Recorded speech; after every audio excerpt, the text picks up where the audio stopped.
y'all doing? Hello, 21 weeks pregnant, no spread, pregnancy full force. This is how I look. This is how I'm showing up right now. I'm not gonna let vanity, anything like that, prevent me from this message right here. And past 21 weeks have been rough. And yesterday was, I don't say the icing on the cake, but it was hard. And I want to share the importance of having godly friends. Lord, okay? So we had our anatomy scan yesterday, and some abnormalities were found with the baby. It's something I've never experienced before. And I was devastated. Like, I was truly devastated, like broken. Like,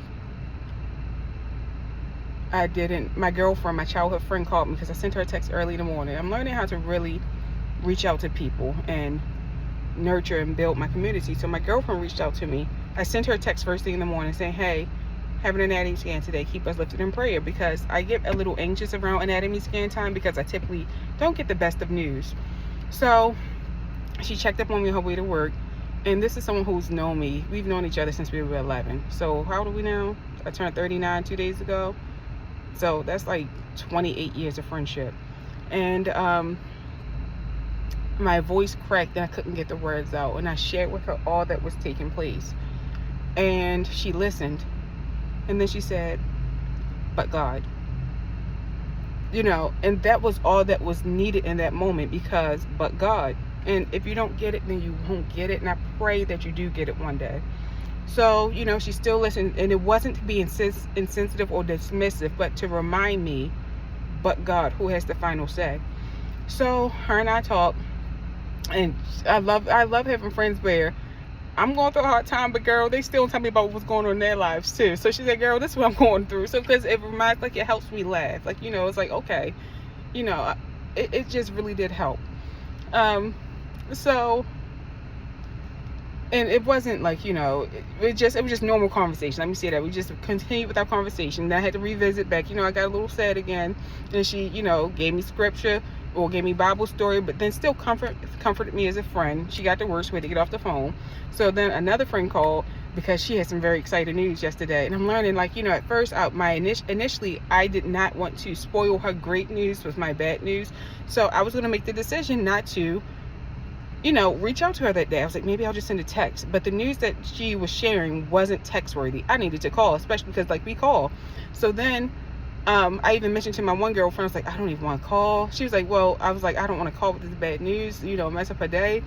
And then she was like, well, give her a phone call. I said, no, if I give her a phone call, she's going to know something's wrong, because we FaceTime. So we FaceTime. She asked about my appointments, and I told her what was going on. And she said, oh, we're about to pray. And she said, she even said, I get a little nervous when I pray.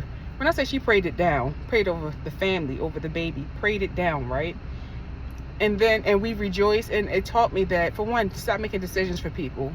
Like, I was gonna make the decision that maybe she can't handle this. So I was gonna, and it's really just, that isn't noble of me. It's more so me just like, will anyone really care? Some things I'm wrestling with the Lord. So, I'm sorry, my lips are so dry. So we rejoiced, we were talking, and this conversation kept flip-flopping between, my news and her great news, her, my not so great news and her amazing news. And it was an amazing conversation, right?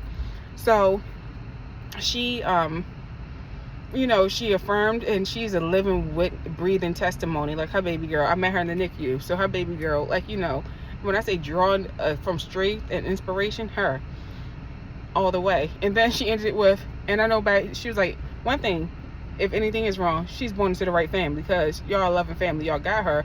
And then she said, I know one thing, oh yeah, it's a girl, by the way. She said, another thing, I know nobody gonna play with baby girl. She said, I know you ain't let nobody play with her, period. So yeah, you're right. So how awesome God is to orchestrate everything. So initially my scan was supposed to be on my birthday, June 2nd.